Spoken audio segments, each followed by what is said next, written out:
신앙생활하기에 참으로 힘들고 어려운 시기를 보내고 있습니다. 그런데 좀 잘 생각해 보면 지금만 신앙생활하는 것이 참 힘들고 어려운 건 아닌 것 같아요. 평생에 신앙생활을 하면서 늘 세상에 유혹이 있었습니다. 세상에 미혹이 있습니다.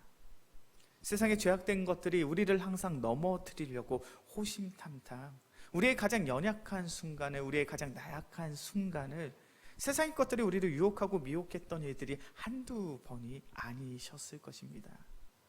오늘 오전에도 말씀을 나눈 것처럼 우리가 신앙생활을 함에 있어서 세상에 사로잡힐 수 있는 그런 확률이 너무나도 높죠. 귀신에 사로잡힐 수도 있고, 죄에 사로잡힐 수도 있고, 안정된 삶에 사로잡혀서 우리가 예수 그리스도를 부인하고 예수 그리스도를 배척할 수 있는 그런 상황과 그런 환경이 우리의 삶 속에 늘상 있었던 것입니다. 우리의 인생의 삶을 되돌아봄에 있어서 우리가 고백할 수 있는 그 한 가지가 있다면 우리의 신앙의 삶은 치열한 영적 전쟁의 현장이라는 거죠. 그럼에도 불구하고 우리가 지금까지 신앙생활을 할 수 있다는 그 사실은 우리가 그 치열한 영적 전쟁에서 이기고 승리했기 때문에 승전보의 마음을 갖고 이 자리에 나온 줄로 믿습니다. 우리가 치열한 영적 전쟁에서 승리한다는 것은 너무나도 중요한 일이죠. 이제 앞으로 우리는 오후 예배 시간을 통해서 사사기서의 말씀을 통해서 믿음의 용사들을 살펴보려고 합니다. 특별히 사사기서의 말씀을 보면요, 이스라엘 백성이 영적 전쟁에서 어떻게 승리할 수 있는지 그 비법, 그 비결에 대해서 너무나도 잘 설명되어 있죠. 우리가 주일 오후 예배 시간을 통해서 사사기서의 말씀을 깊이 또 묵상하고 깨달음으로 인해서 우리의 삶 속에 치열한 영적 전쟁이 있다 할지라도, 치열한 세상의 유혹과 미혹이 있다 할지라도 평생의 삶 속에 온전히 예수 그리스도의 복음만을 붙잡고 이기고 승리할 수 있는 우리 귀한 믿음의 성도들이 되어지기 주의 이름으로 간절히 축원합니다. 오늘은 사사기서의 말씀 그 첫 번째 시간이죠. 오늘 본문의 말씀은 이렇게 시작을 합니다. 여호수아가 죽은 후에. 우리가 알고 있는 여호수아는 어떠한 지도자입니까? 모세의 뒤를 이어서 모세만큼 이스라엘 백성을 참으로 잘 다스리고 통치하고 하나님 앞으로 선하게 인도했던 지도자가 여호수아입니다. 여호수아는 근심과 걱정의 마음을 안고 이스라엘의 지도자가 되었죠. 그의 마음속에 얼마나 두려움이 컸는지, 근심 걱정이 컸는지, 오직하면 하나님께서 여호수아에게 강하고 담대하라라고 말씀하셨겠습니까? 여호수아는 모세의 뒤를 이은 이스라엘 백성의 지도자였습니다. 모세가 워낙 당대에 가장 뛰어난 지도자였기에 여호수아의 마음속엔 근심과 걱정, 두려움이 많았죠. 그러나 여호수아 또한 모세 못지않은 참으로 뛰어난 지도자였습니다. 우리가 잘 아는 것처럼 여호수아는 이스라엘 백성을 이끌고 하나님의 방법대로 요단강을 건넜으며 그 여리고성을 무너뜨리고 그 아이성을 무너뜨리며 하나님께서 말씀하신 것처럼 하나님이 약속하신 그 약속의 땅을 잘 정복하고 성취했던 이가 바로 여호수아입니다. 그러나 이 세상에 영원한 것은 없죠. 오늘 성경의 말씀을 보니까 이스라엘 백성을 잘 인도했던 이 여호수아도 죽게 되었습니다. 그런데 여호수아가 죽은 이후에 어떠한 일이 발생하게 됩니까? 우리 사사기 1장 1절의 말씀을 함께 봉독하겠습니다. 사사기 1장 1절의 말씀 함께 봉독합니다. 여호수아가 죽은 후에 이스라엘 자손이 여호와께 여쭈어 이르되 우리 가운데 누가 먼저 올라가서 가나안 족속과 싸우리까? 여호수아가 죽은 다음에 이스라엘 백성이 하나님께 간절히 기도하고 있습니다. 무엇을 가지고 기도하고 있습니까?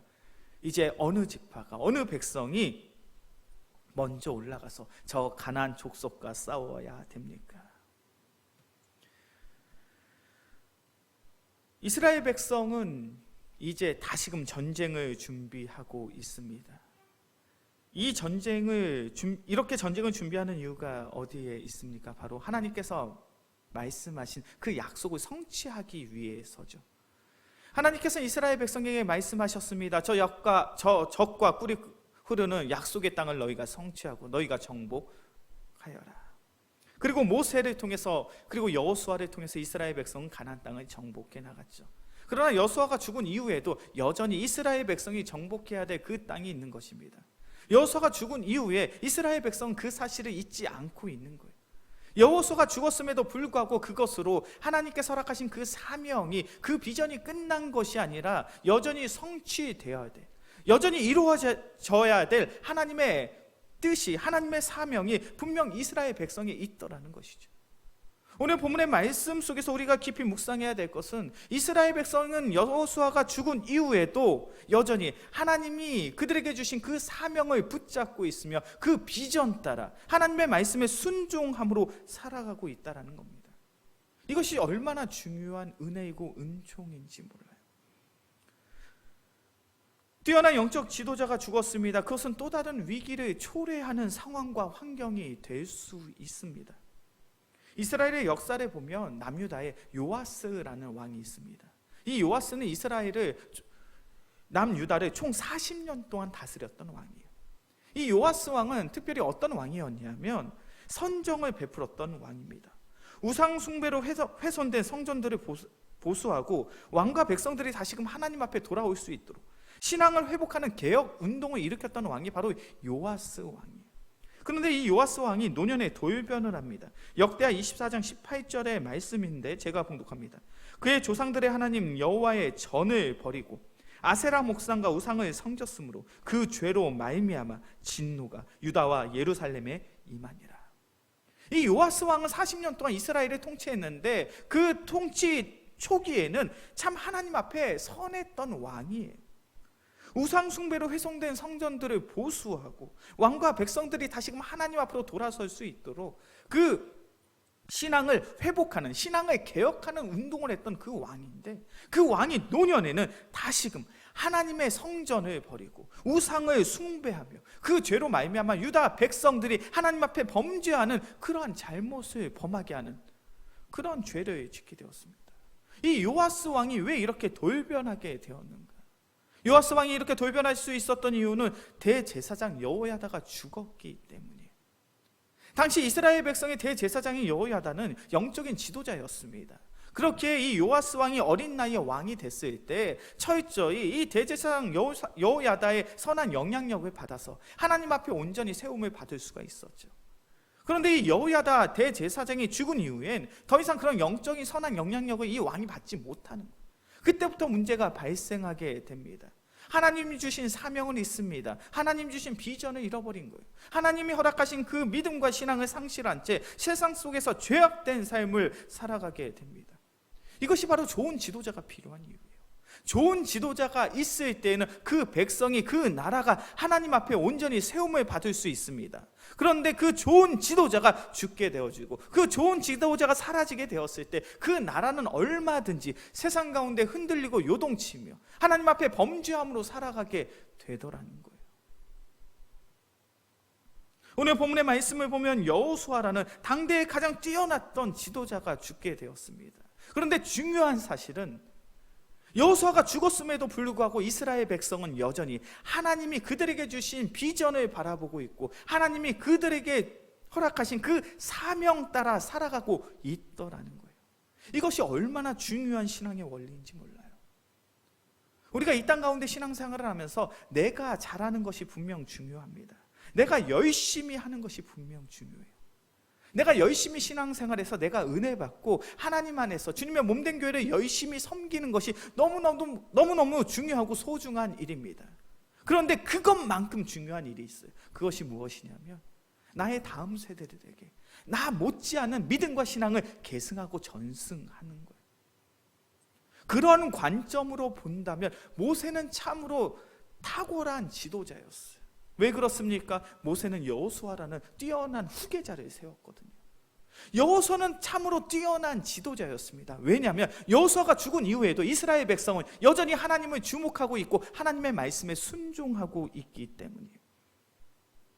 우리 영광교회가 참으로 좋은 교회가 되길 원하십니까? 그렇다면 우리 영광교회가 좋은 교회가 되기 위해선 지금 현재 우리가 열심히 최선을 다해 주님께서 기뻐하시는 그 예배를 드리는 것도 너무나도 중요한 일이지만 그것만큼 중요한 것이 무엇이냐면 우리의 다음 세대에게 지금보다 더 멋진 믿음과 신앙을 계승하고 전승하는 것이 주님께서 기뻐하시는, 주님께서 우리에게 맡기신 귀한 사명인 줄로 믿습니다.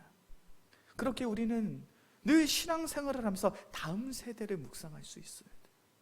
나의 자녀들이 열심히 신앙생활을 할 수 있을까? 나의 다음 세대들이 우리 영광교회에서 아름다운 모습으로 신앙생활을 할 수 있는가? 우리가 그것을 늘 묵상하고 우리가 그것을 늘 기도할 때 바로 우리 영광교회가 하나님이 기뻐하시는 참된 교회로서 쓰임을 받게 될 줄로 믿습니다. 이스라엘 백성들에게 가장 중요한 신앙의 원리가 있어요. 그것은 바로 나의 자녀들에게 어떻게 해야 그 신앙과 그 믿음을 바르게 계승하고 전승할 수 있는가. 그것이 이스라엘 백성에게 가장 중요한 삶의 숙제 중에 한 가지였어요. 우리 말씀을 한번 찾아보겠습니다. 신명기 6장 6절에서부터 9절까지의 말씀입니다. 이스라엘 백성이 다음 세대에게 자신의 자녀들에게 어떻게 믿음과 신앙을 계승하고 전승했는지 신명기 6장 6절에서부터 9절까지의 말씀.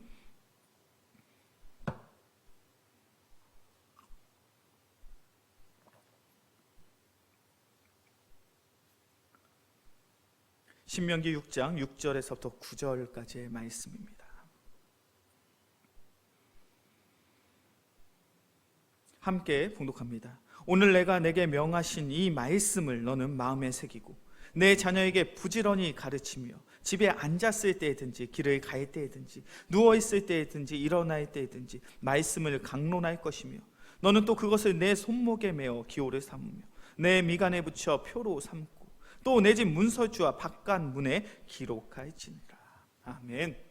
이스라엘 백성들이 그들의 삶 속에서 가장 중요한 신앙의 문제가 무엇이었냐면 어떻게 하면 나의 자녀들에게 그 믿음을, 그 신앙을 바르게 계승하고 전승할 수 있는가. 이것이 가장 중요한 삶의 숙제였어요. 그리고 그 숙제에 대한 해법을 하나님께서 말씀하시죠. 먼저는 너희가 하나님의 말씀을 마음에 새겨야 된다라는 거예요. 너희가 하나님의 말씀을 마음에 새겼다면 그 다음에 어떻게 해야 되냐면 자녀들에게 부지런히 하나님의 말씀을 가르치라는 거예요. 너희가 집에 있을 때나 길을 갈 때나 잠자리에 들 때나 아침에 일어날 때나 항상 하나님의 말씀을 그 자녀들 앞에서 강론하라는 거예요. 또 하나님의 말씀을 너의 손목에 메고 너의 이마에 붙여서 그 말씀을 항상 묵상해야 된다. 그리고 하나님의 말씀을 너의 집에 문기둥에 붙여놓고 그 문에 창문에 붙여둠으로 늘 하나님의 말씀을 바라보고 묵상하며 그 말씀에 순종하는 삶이 너의 가정 속에서 나타나게 될 때 너의 자녀들이 바른 믿음과 바른 신앙을 계승하고 전승할 수 있다라는 거예요.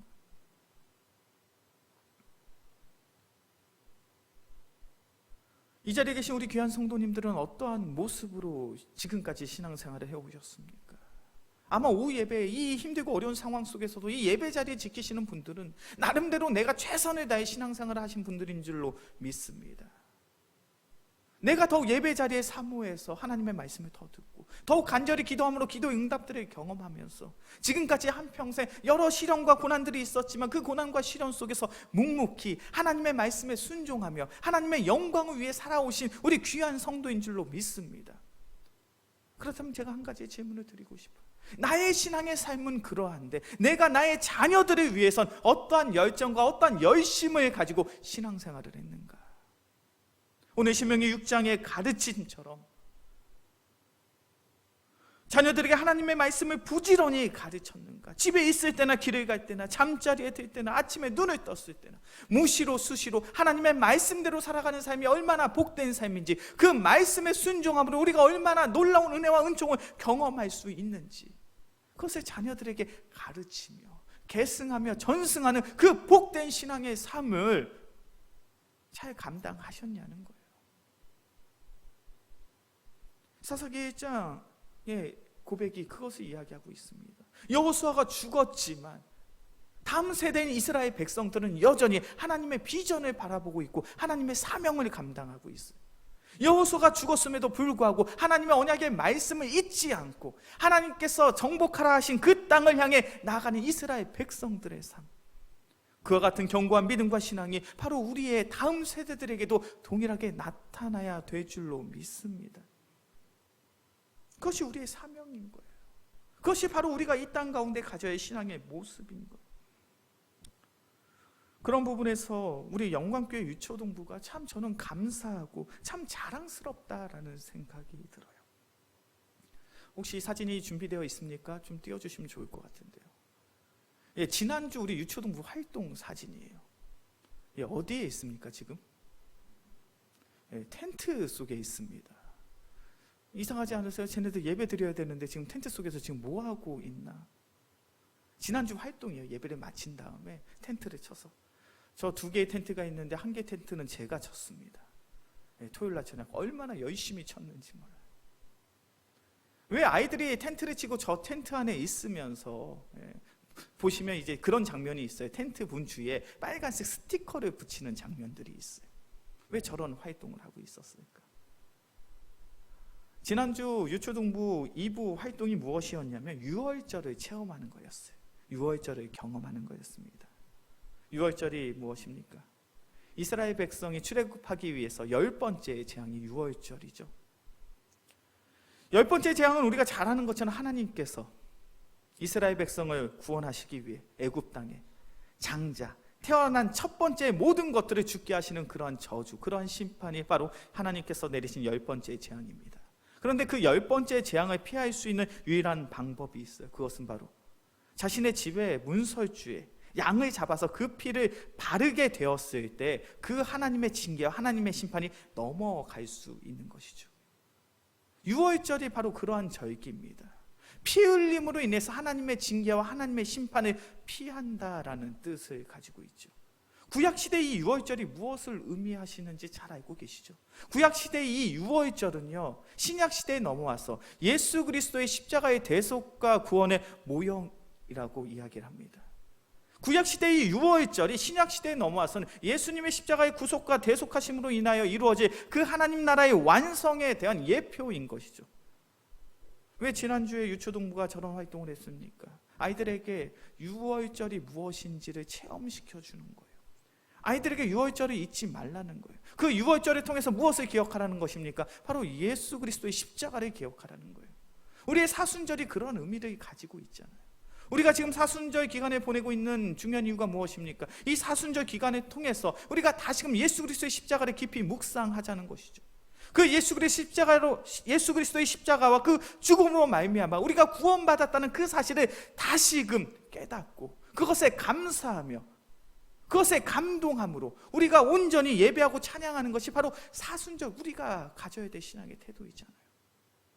유초동부가 그러한 목표를 가지고 목적을 가지고 활동을 한 거예요. 그 어린 아이들에게 어떻게 하면 6월절을 잘 가르쳐 줄 수 있을까? 어떻게 하면 이 아이들이 6월절을 잘 기억하고 이 6월절 어린 양의 피 흘림으로 그들이 구원받았다는 것이 예수 그리스도의 구원으로 말미암아 예수 그리스도의 십자가의 죽음으로 말미암아 구원받았다는 사실과 연결될 수 있을까? 그것을 2부 활동의 시간을 통해서 가진 거예요. 우리의 신앙의 모습이 이와 같아야 될 줄로 믿습니다. 우리는 항상 고민해야 돼요. 어떤 고민을 해야 됩니까? 어떻게 하면 다음 세대들이 더욱 하나님의 말씀을 바르게 알고 그 말씀을 통해서 예수 그리스도를 인격적으로 만날 것인가? 그것을 위해서 우리가 무엇을 할 수 있으며 우리가 그것을 위해 어떠한 신앙의 모습으로 살아갈 것인가? 다음 세대를 위하여 기도할 수 있고 다음 세대들을 위하여 다음 세대들이 하나님의 말씀으로 바르게 양육되는 삶을 위하여 우리가 헌신할 수 있는 귀한 믿음의 성도들이 되어지길 주의 이름으로 간절히 축원합니다.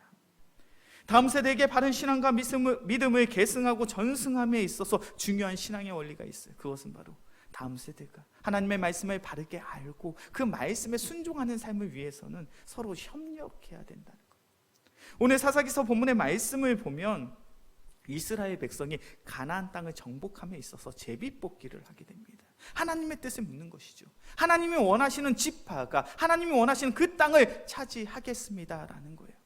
그런데 그 과정 가운데 뽑혀진 지파가 어느 지파입니까? 바로 유다 지파이죠. 그런데 오늘 본문의 말씀을 보면 유다 지파 혼자서 그 땅을 정복하기 위해 전쟁터에 나가지 않습니다. 사사기 1장 3절의 말씀이죠. 사사기 1장 3절의 말씀 제가 봉독합니다. 유다가 그의 형제 시몬에게 이르되 내가 제비 뽑아 얻은 땅에 나와 함께 올라가서 가나안 족속과 싸우자. 그리하면 나도 내가 제비 뽑아 얻은 땅에 함께 가리라 하니 이에 시몬이 그와 함께 가니라. 유다 지파가 홀로 전쟁터에 나가지 않습니다. 시몬 지파와 함께 그 마음을 모아서 힘을 모아서 협력함으로 그 전쟁을 치르고 그 땅을 쟁취하겠다라고 이야기하고 있어요. 신앙을 계승하고 전승하는 원리도 동일합니다. 우리가 바른 신앙과 바른 믿음을 계승하고 전승함에 있어서 혼자 그 일을 감당하는 것이 아니라 우리가 서로 협력할 때, 우리가 서로 마음을 모아 한 뜻을 가지고 나아갈 때 분명 하나님께서 허락하신 귀한 열매가 우리의 사역의 현장 가운데 맺어질 줄로 믿습니다. 우리가 신앙생활하면서 절대로 잊어서는 안 되는 그 한 가지가 있어요. 그것이 무엇이냐면 우리의 신앙생활은 결단코 혼자 하는 것이 아니라는 거예요.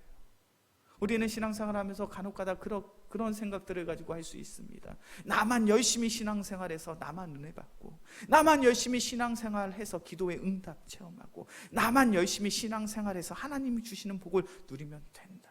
이렇게 생각하시면서 신앙생활을 하시는 분들이 있을 수도 있을 것 같아요.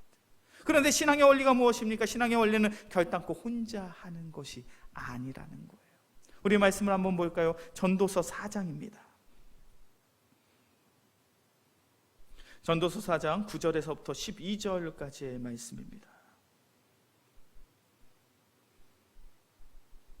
전도서 4장 9절에서부터 12절까지의 말씀. 제가 한 절, 우리 성도님들이 한 절 교독해서 보겠습니다. 두 사람이 한 사람보다 나음은 그들이 수고함으로 좋은 상을 얻을 것입니다.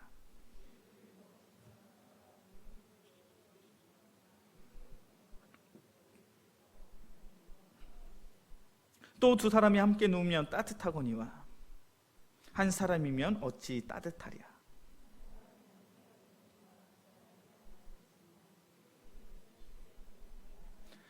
아멘. 전도서 4장 9절부터 12절까지의 말씀을 우리가 성경에 표시할 수 있다면 표시해 두시고 별을 100개를 쳐도 부족함이 없는 너무나도 소중하고 귀한 고백이에요. 전도자가 고백합니다. 두 사람이 한 사람보다 결단코 나을 수가 없다라는 거예요. 한 사람이 아무리 뛰어나고 대단하다 할지라도 좋은 상을 취할 수 없더라는 거예요.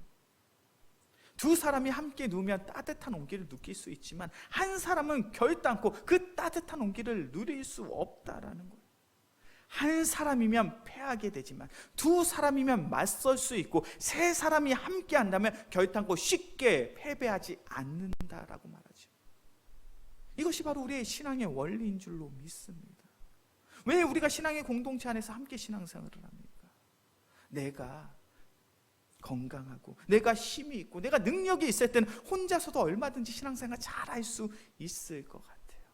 그런데 우리가 이 세상을 살아가면 우리가 연약할 때가 있습니다. 넘어질 때가 있죠. 좌절되고 절망되는 순간이 있어요. 그때 내가 혼자 신앙생활을 한다면 그 고난과 그 시련 속에서 좌절하고 절망하며 나의 인생을 한탄하고 후회할 수 있겠지만 우리가 함께 신앙생활을 한다면 우리가 서로 중보함으로 서로 마음을 모아 그 고난과 그 시련을 함께 이기고 함께 극복하게 될 줄로 믿습니다.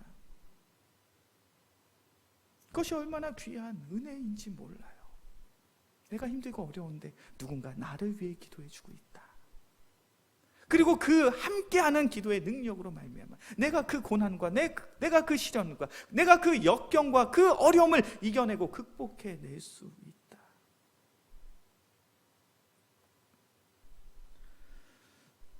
지난달이죠. 우리가 특별 새벽 부흥회로 단 하루이지만 함께 모였던 시간이 있습니다. 특별 새벽 부흥회를 마치고 많은 성도님들이 그런 이야기를 해주셨어요. 목사님, 하루가 너무 짧았던 것 같아요. 좀 더 길게 했으면 좋겠어요. 특별 새벽 부흥회를 통해서 너무나도 받은 은혜가 큽니다. 너무 감사한 시간이었습니다. 그런 칭찬, 그런 격려, 그런 좋은 이야기들 참 많이 제가 들었습니다. 그런데 특별 새벽 부흥회가 우리의 신앙의 삶 속에서 나의 삶에 감동이 되었던 이유는 제가 잘해서일까요? 우리가 잘해서일까요? 제가 잘해서일까요? 우리가 잘해서일까요? 너무나도 정답이 분명하지 않습니까? 우리가 잘해서예요. 특별 새벽 부흥회를 준비하며 얼마나 감동적인 순간들이 많았는지 몰라요. 부흥회를 마치고 돌아가실 때 우리 김밥 한 줄씩 다 가져가셨잖아요. 그 김밥 전날에 우리 집사님들이 와서 싸신 겁니다. 이른 새벽부터 성가대로 찬양팀도 봉사해 주신 우리 귀한 집사님들, 권사님들이 계세요. 방송실에서 헌신해 주시고 차량 운행으로 준비해 주시고 우리 성도들의 섬김이 있고 우리 성도들의 협력이 있고 우리 성도들의 사랑이 한 곳에 모이다 보니 그 예배가, 그 기도회가 은혜가 되고 감동이 되더라는 거예요. 이것이 하나님의 신앙의 원리인 줄로 믿습니다. 우리 영광교회 유초동부가 지난주에 저 특별활동을 함에 있어서 얼마나 많은 선생님들이 최선을 다해 준비해 주셨는지 몰라요. 특별히 청년 교사들이 그 전날 토요일날 미리 교육관에서 다 준비를 하더라고요. 제가 그런 모습들을 보면서 저의 마음속에 그런 확신이 듭니다. 우리가 이렇게 마음을 모아 협력함으로 하나님의 나라를 꿈꾸는데 분명 하나님의 때, 하나님의 놀라운 은혜가, 하나님의 놀라운 은총이 우리 영광교회에 분명 나타나게 될 것이다.